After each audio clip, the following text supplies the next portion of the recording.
2, 1, läks. Kas sa oled mõelnud, et tegelikult me ei taha päris lihvitud taustu ja lihvitud ümbrusi?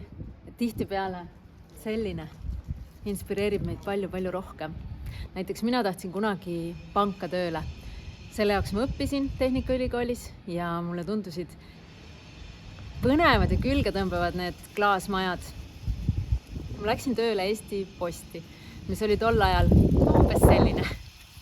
Ja tegelikult see inspireeris mind palju rohkem ja seal töötades ma sain aru, et ma ei taha valmis protseduure ja valmis lihvitud, läikivat kõike, vaid ma tahangi sellist.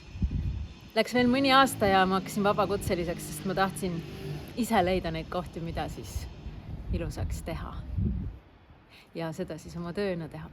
Olen Merit, korraldan festivale, kirjutan raamatuid ja järgmine on Inspiratsioonifestival 22. juulil Haapsalus, kus tuleb enesearengu teemad sellises hästi visuaalses kastmes ja liikumist hästi palju.